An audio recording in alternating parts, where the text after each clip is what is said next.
Irmãos, nós estamos aí com a nossa série de mensagens sobre raízes, né? E nós temos aqui a nossa raiz que está aqui muito bem ilustrada. Quando a Betina falou que ela tinha ideia de uma raiz bem legal, eu falei, olha, essa aqui ela é profunda, ela vai até lá na ponta, né? Mas, irmãos, eu quero contar uma história para vocês, uma história que ela está num livro que nós lemos o ano passado como Conselho Pastoral, que chama O Conselheiro Segundo o Coração de Deus. E ele começa esse livro contando uma história sobre árvores, sobre as sequoias. Sequoias é uma das maiores árvores que nós temos no mundo. São árvores que elas podem atingir mais de 130 metros, elas podem atingir 130 metros de altura, ela pode atingir 12 metros de largura. Então, para vocês terem uma noção, quanto nós temos aqui de largura mesmo, Klaus? 11, né? A igreja tem 11 de largura aqui. Então, você imagina que ela é uma árvore que de largura ela pode chegar a 12 metros. Então, é uma árvore muito grande, é um gigante. E conta que num parque, né, tem esse parque nacional nos Estados Unidos, na Califórnia, tem um parque que tem várias dessas árvores.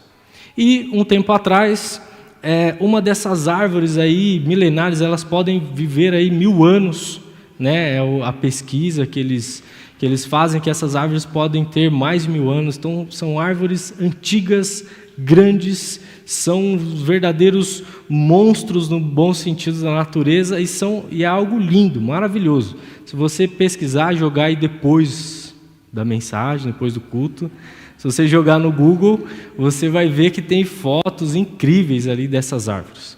E um tempo atrás, uma dessas árvores, ela caiu e levou, né, as autoridades locais ali, florestais, a curiosidade. O que fez um ser tão grande e magnífico cair? E eles foram investigar, então, qual era a causa dessa árvore tão grande cair. E eles começaram a investigar essa árvore para descobrir o que causou com essa árvore, o que fez com que ela tombasse. Afinal de contas, durante aquele período não teve nenhuma tempestade, não teve nenhum furacão, não teve nenhum registro de incêndios ali que pudesse causar isso nas árvores, e eles começaram então a pesquisar o que aconteceu. Guarda aí que no final eu vou contar o que aconteceu para essa árvore cair. E abre a sua Bíblia lá em Romanos capítulo 1. Essa água aqui é minha? Não sei quem pôs, eu vou tomar. Obrigado. Obrigado, Betinho. Romanos capítulo 1. Eu vou ler a partir do versículo 8. Romanos, no capítulo 1, a partir do versículo 8, diz assim: Antes de tudo, Paulo que escreve essa carta, ele está dizendo: Antes de tudo, sou grato a meu Deus, mediante Jesus Cristo, por todos vocês, por quem todo mundo está sendo anunciado a fé que vocês têm. Deus, a quem sirvo de todo o coração, pregando o evangelho de seu Filho, é a minha testemunha de como sempre me lembro de vocês. Em minhas orações, e peço agora, finalmente, pela vontade de Deus, seja-me aberto o caminho para que eu possa visitá-los.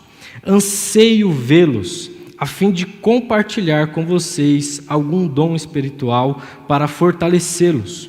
Isto é, para que eu e vocês sejamos mutuamente encorajados pela fé. Quero que vocês saibam, irmãos, que muitas vezes planejei visitá-los, mas fui impedido até agora. Meu propósito é colher algum fruto entre vocês, assim como tenho colhido entre os demais gentios. Sou devedor tanto a grego como a bárbaros, tanto a sábios como a ignorantes. Por isso, estou disposto a pregar o evangelho também a vocês que estão em Roma. Não me envergonho do evangelho, porque é o poder de Deus para a salvação de todo aquele que crê. Primeiro do judeu, depois do grego. Porque no evangelho é revelado a justiça de Deus, uma justiça que do princípio ao fim é pela fé. Como está escrito, o justo viverá pela fé. Bom, é um desafio, porque hoje o tema da nosso tema raiz, e dentro do nosso tema raiz, eu quero falar com os irmãos a respeito de comunhão. Comunhão. E falar sobre comunhão em Romanos, no capítulo 1, nesse trecho, nós temos aqui Paulo escrevendo uma carta para uma igreja que ficava em Roma, uma igreja, um lugar que era a capital do mundo, era um polo cultural, um polo econômico, pessoas do mundo inteiro iam para aquele lugar, para aquela cidade, para poder fazer negócios, e também era o polo cultural, era o polo onde as pessoas estavam discutindo a respeito de filosofias, as perguntas mais profundas, eles estavam feitos dentro daquele lugar, porque afinal era um polo cultural. Então era um lugar que tinha muitas pessoas fazendo negócios e muitas pessoas fazendo cultura e desenvolvendo pensamentos, desenvolvendo isso. E dentro dessa cidade tem a igreja dos romanos, que nós temos aqui. E é uma igreja que ela está passando por alguns desafios. Porque um tempo antes dessa carta, nós temos um dos imperadores, ele faz um decreto e manda os judeus saírem da cidade. Depois os judeus eles voltam para a cidade. E agora essa igreja aqui ela é composta por judeus que se converteram, por gregos e por bárbaros, que são as pessoas que não são da cultura grega, são pessoas que não fazem parte desse nascimento, dessa linhagem. Então eles são ditos como bárbaros. Então, essa igreja, que é um polo cultural, tem todas essas pessoas lá. E como qualquer lugar que você tem um encontro multicultural, é uma bênção, é uma maravilha, porque é a expressão do amor de Deus por todos os povos, mas no dia a dia começa a aparecer algumas coisas, né, irmãos?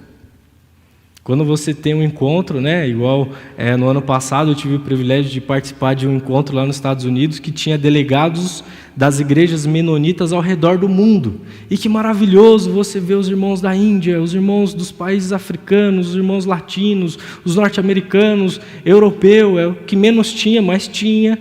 E lindo, aquele encontro, todo mundo cantando, era maravilhoso. Mas nós ficamos ali 4 dias. Depois todo mundo voltou para a sua cultura. No dia a dia começa a aparecer algumas coisas, começa a aparecer alguns problemas, o que de fato é verdadeiro, o que de fato é importante, o que não é, mas a minha cultura diz que é, mas na sua diz que não é, e isso começa a gerar algumas discussões e gera na carta de Romanos, e eu espero que você queira saber mais sobre essa carta e leia ela inteira, que aí você vai entender tudo que Paulo está ensinando para essa igreja. Mas nesse ponto aqui, Paulo está falando para essa igreja que ele quer muito encontrar essas pessoas.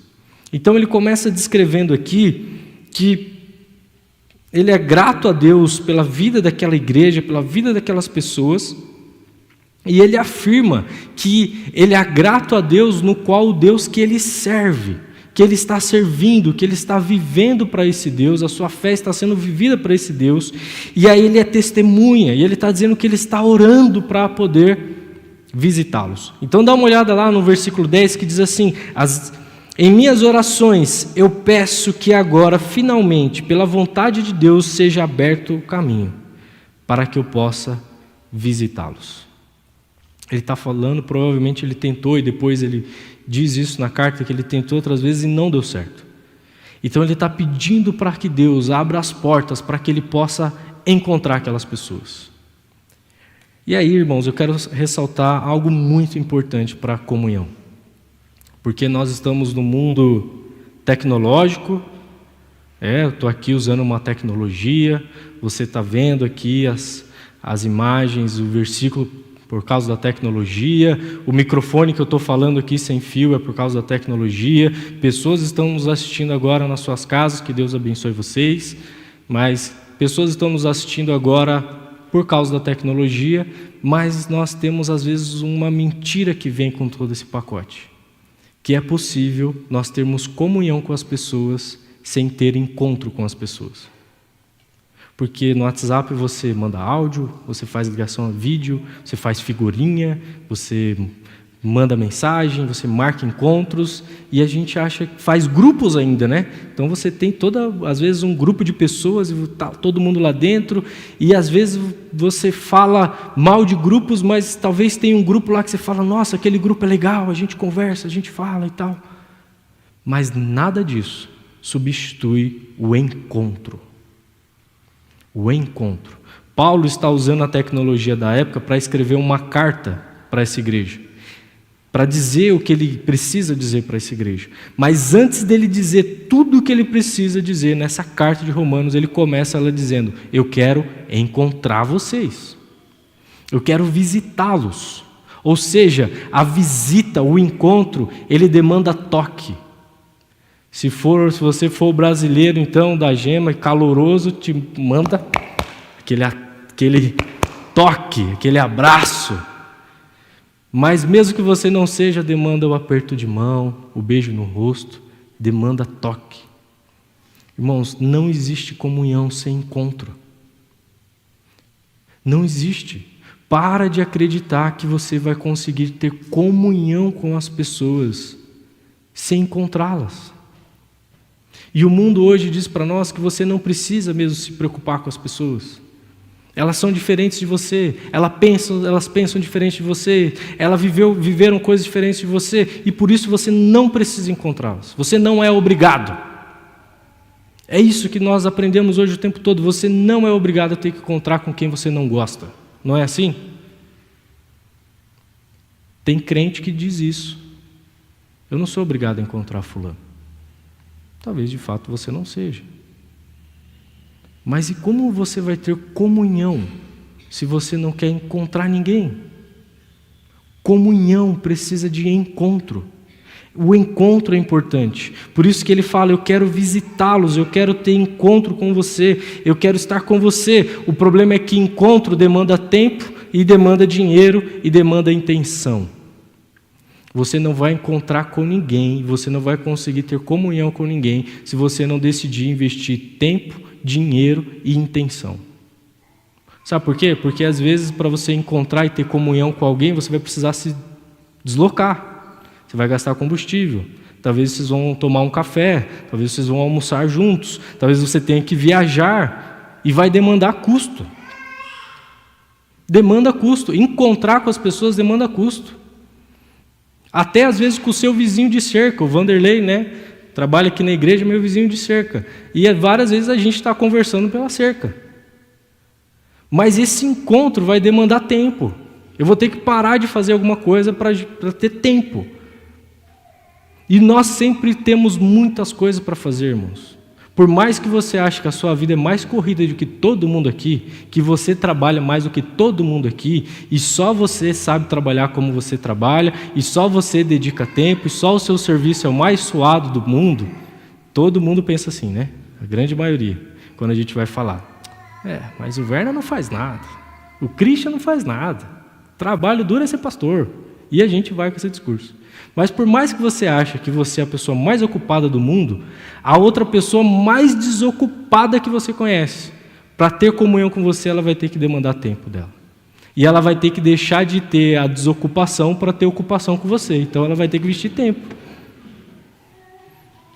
Então não importa o quanto ocupado você acha que seja, para você ter comunhão, você vai ter que dedicar tempo. E algo muito importante nesse encontro é a intenção. Por quê? Você vai encontrar a pessoa para quê? Não é? E aí eu tenho dificuldade com isso, irmãos, porque eu sou um pouco mais objetivo.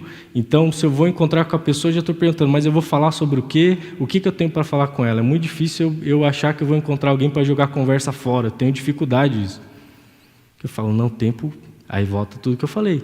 Tempo é dinheiro, tempo é precioso, eu vou encontrar a pessoa para jogar conversa fora?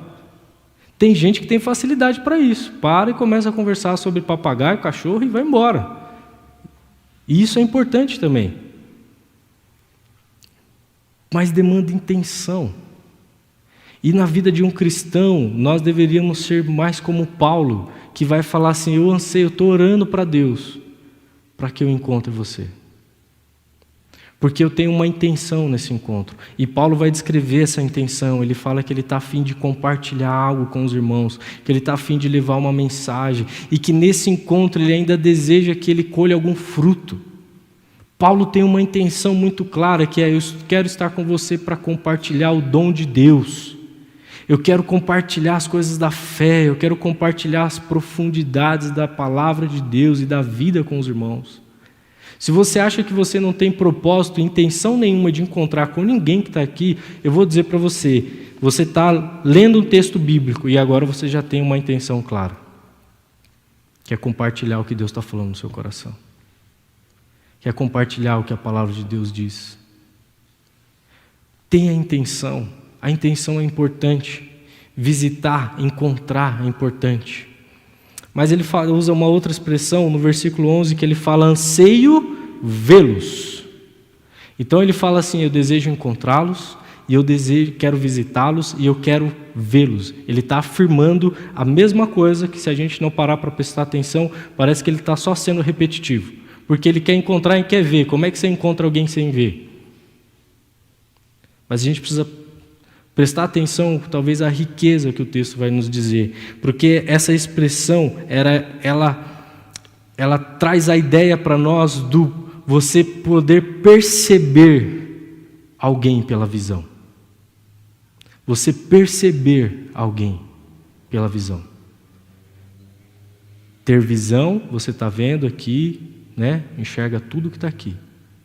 Você me olhar nos olhos é você me enxergar. E eu te olhar nos olhos é eu te enxergar. E isso tem uma grande diferença. Porque quantas vezes nós falamos com as pessoas no olhar, não é assim?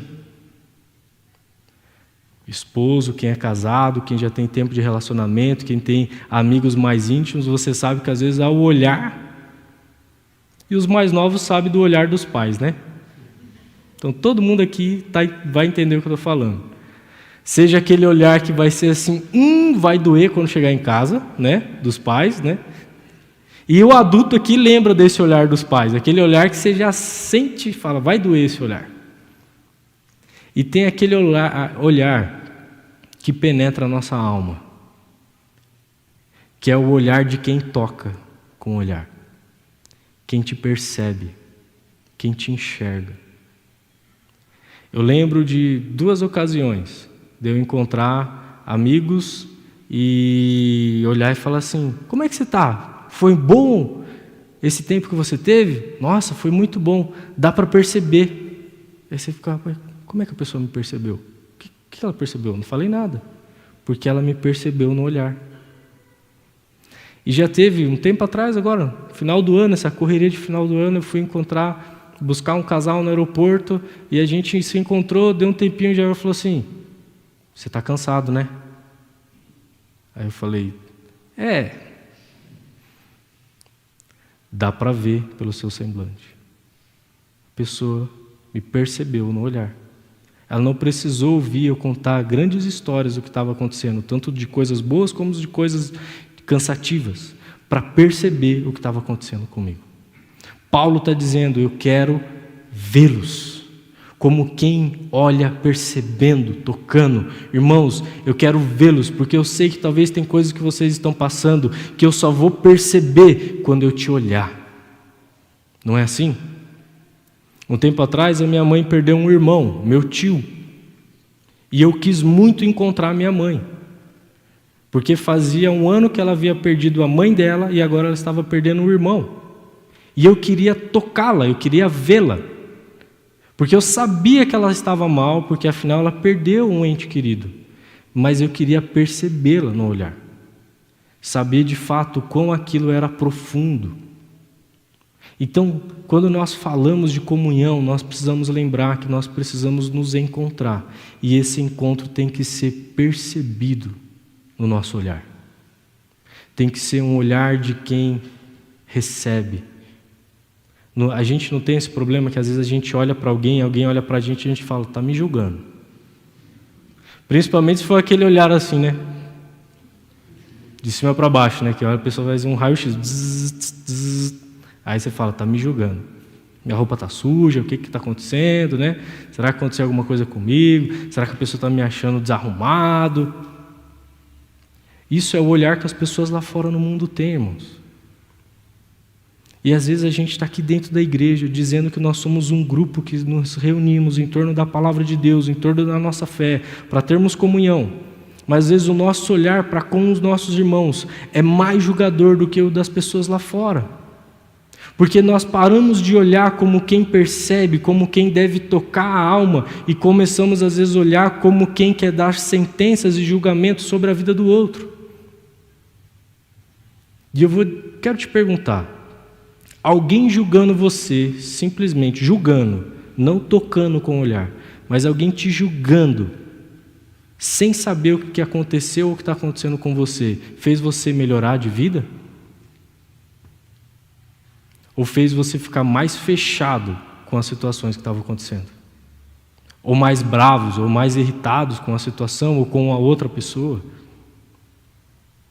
Então nós temos que parar e lembrar que se nós queremos ter uma verdadeira comunhão, uma profunda comunhão, nós temos que ter o olhar que Cristo tem por nós, que é um olhar que nos toca e nos perdoa e nos acolhe. E quando eu lembrei desse olhar, eu fiquei pensando o olhar que Jesus deu para Pedro. Quando Pedro está traindo ele. E aí a Bíblia vai dizer que ao último cantar do galo, o olhar deles se cruzam. O quanto Jesus tocou Pedro com aquele olhar. Mesmo ele errando com Jesus, mesmo ele traindo Jesus, Jesus deu um olhar para ele. E o reflexo daquele olhar, nós vemos que Jesus encontra ele depois na beira do rio, dizendo: Pedro, tu me amas?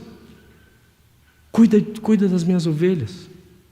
Ou seja, não foi um olhar como: nunca mais quero te ver a sua cara, porque você é um traidor, mentiroso, some da minha frente. Foi um olhar que: eu te amo e a nossa história não terminou.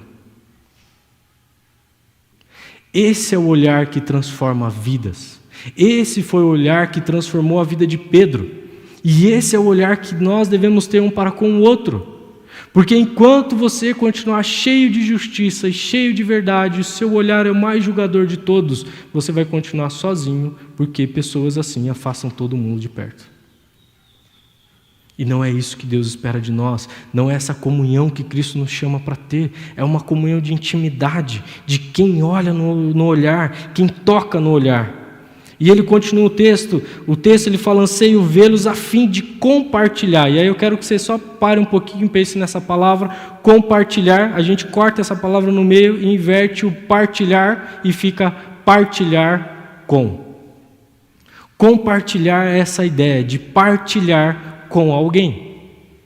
Então quando você vai partilhar algo com alguém, tá aí. Crente gosta de comer e menonita tem a ideia da mesa também. Então, se tem uma coisa que nós somos bons em fazer, é comer, né, irmãos? É comer. Talvez você está me ouvindo falar e já está pensando no almoço, no churrasco, porque isso nós somos bons de fazer. E quando a gente tem esse encontro de família, a gente partilha algo com alguém, não é? Nós partilhamos o tsuiba, nós cortamos a cuca, cada um pega um pedaço, todo mundo vai comendo, e não é maravilhoso esse compartilhamento, esse partilhar algo com alguém? Não é legal? Não é maravilhoso?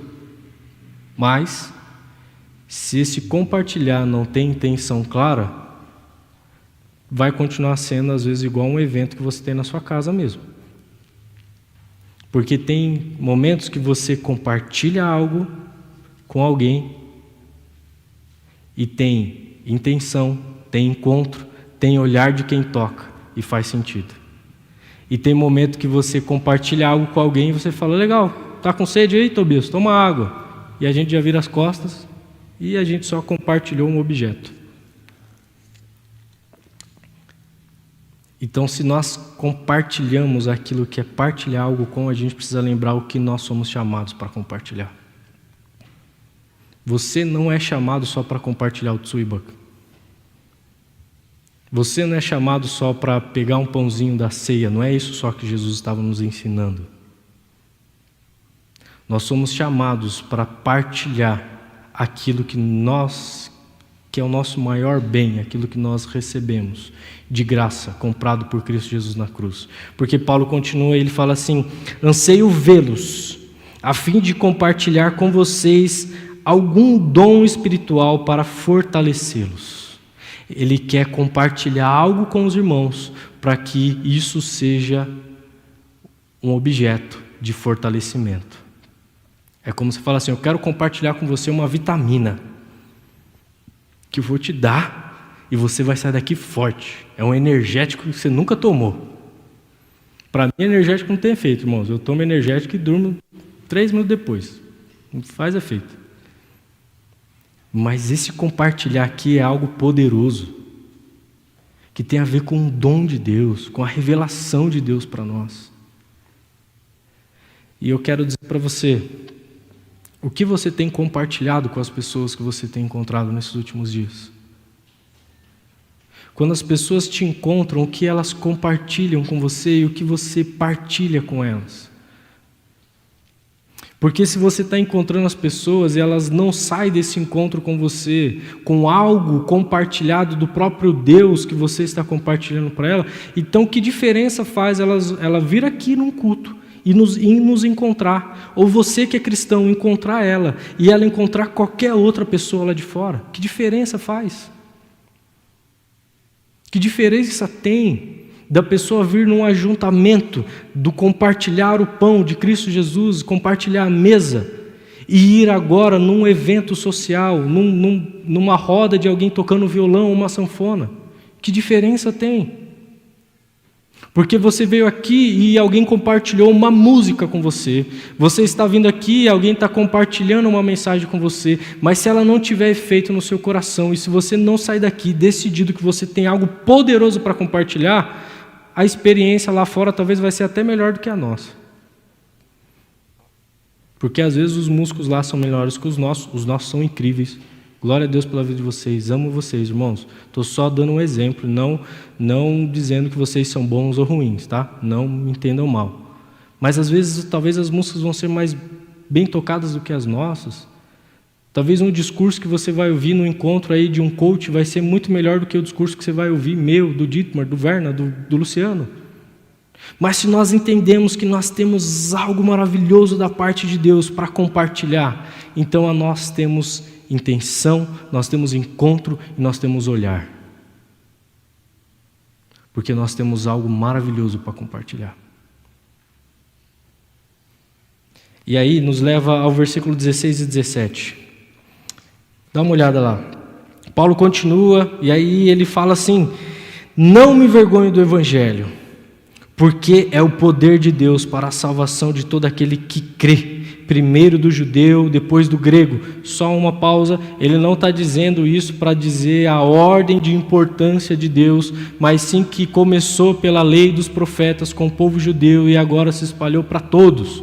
Então ele está dizendo a forma didática e pedagógica no qual Deus usou para alcançar o mundo, que Deus usou para resgatar o povo. E primeiro, por isso que está judeus e depois o grego, porque o Evangelho é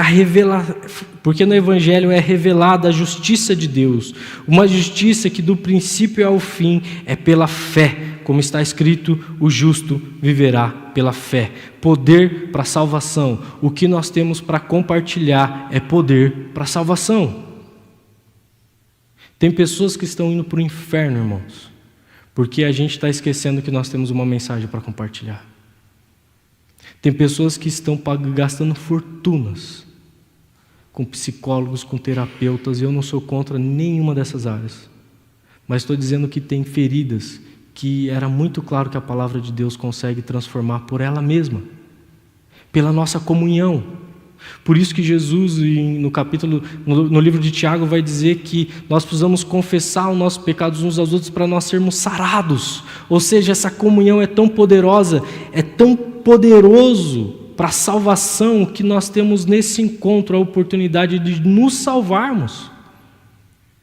Porque Jesus nos levou para essa comunhão e você tem resposta para minhas ansiedades, irmãos. E Em cada um de nós temos a resposta para a alma perdida sem Cristo Jesus. E nós estamos esquecendo que nós somos os mensageiros disso, dessa mensagem.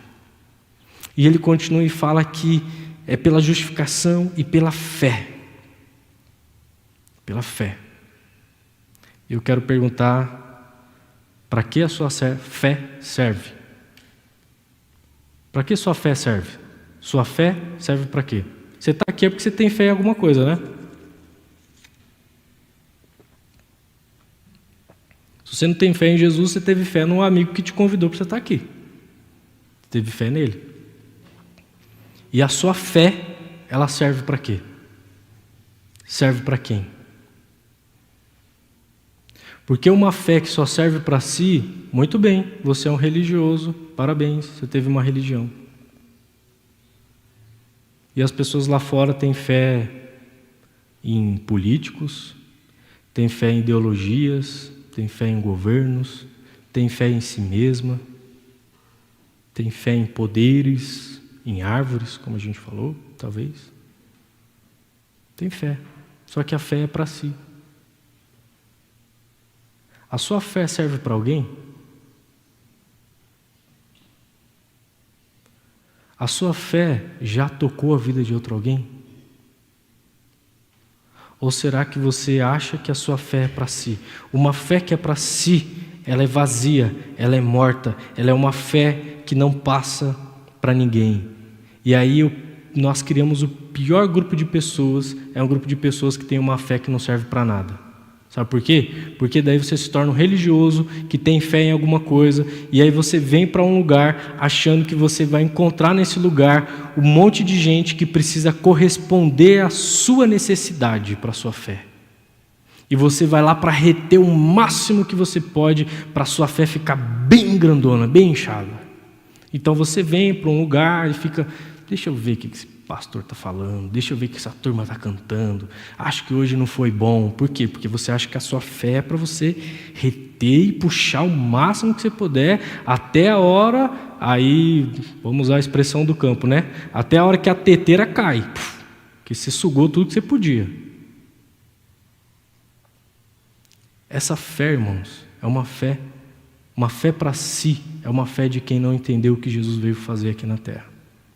Porque se nós entendemos a fé no qual Jesus nos chama para viver, e a fé que Paulo está falando aqui é uma fé em Cristo Jesus, no poder do Evangelho, que está fazendo ele orar, pedindo para Deus abrir as portas para que ele possa encontrar aquelas pessoas, para que ele possa enxergar aquelas pessoas, para que ele possa compartilhar algo com aquelas pessoas. É uma fé que nos impulsiona para o outro, para compartilhar o que tem. É uma fé que faz com que a gente lembre aquilo que Paulo fala em Filipenses, que o próprio Cristo esvaziou-se a si mesmo.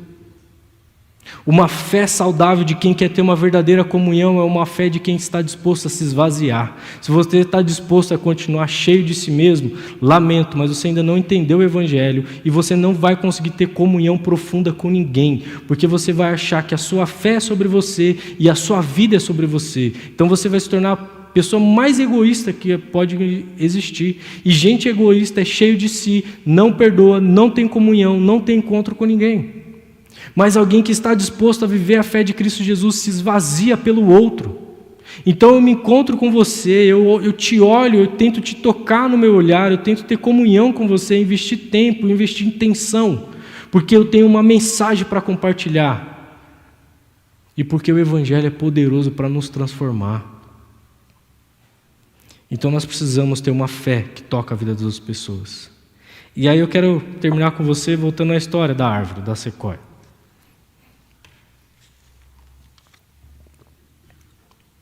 Aquela vigilância florestal, não sei o nome correto, a expressão correta que é usada lá nos Estados Unidos, mas eles terminaram a pesquisa e foram investigar, porque aquela árvore caiu, uma árvore milenar talvez, não tinha nenhum vestígio de tempestades, de fogo, de insetos comendo aquela árvore. O que causou a queda de uma árvore tão forte, tão grande? E o que eles concluíram é que foram as pegadas das pessoas. que foram danificando a raiz daquela árvore. E uma das principais causas foram a circulação de pessoas em volta daquela árvore, que fez com que aquela árvore tão grande caísse. Hoje, esse parque ele tem cercas para que você não chegue no pé da árvore. Uma e outra árvore você consegue ter acesso, mas o parque, se você jogar na internet, você vai ver que tem placas. Claro, caíram outras árvores depois disso, mas por causa dessa constatação, fez com que eles cercassem as suas raízes. E o que essa história tem a ver com isso que eu estou falando, compartilhando com os irmãos nessa manhã? É que por mais forte e autossuficiente que você acha que você é, por mais forte e independente que você diz, com a mente mais livre de todas, com o emocional mais independente de todos, se você não cuidar e não ter a raiz profunda da comunhão e não cuidar da sua comunhão, você vai cair. E isso não é novo. Eclesiastes capítulo 4, do versículo 9 ao 12, o texto vai dizer assim: é melhor serem dois do que serem um, porque maior é a recompensa do trabalho de duas pessoas. Se caírem, o levantará o outro. Mas pobre do homem que cai e não tem ninguém com quem levantar. Além do mais, se dois dormirem juntos, vão manter-se aquecidos. Como, porém, manter-se aquecido sozinho? O homem sozinho pode ser vencido, mas dois conseguem defender-se. O cordão de 3 dobras não se pode romper com facilidade. Irmãos, sozinho você vai cair. Sozinho você vai cair, e quando você cair, não vai ter ninguém para te dar a mão. E o que a palavra de Deus nos chama é que nós, para termos uma vida saudável, grandiosa talvez como uma sequoia, nós precisamos cuidar de quem está pisando nas nossas raízes. E talvez o que está pisando na sua raiz da comunhão é a amargura, é o ressentimento, é a falta de perdão. E tudo isso está fazendo com que você ache que não tem problema você viver sozinho. Só que a solidão são essas pegadas que vão destruir a sua raiz.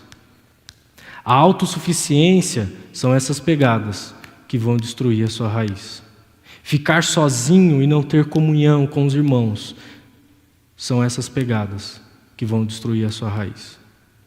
E você vai cair. Porque para a salvação, Cristo Jesus foi para a cruz. E para comunhão e transformação, Ele nos deu um ao outro. Ele colocou a igreja. E eu quero desafiar você a sair dessa manhã disposto a regar uma comunhão saudável com alguém.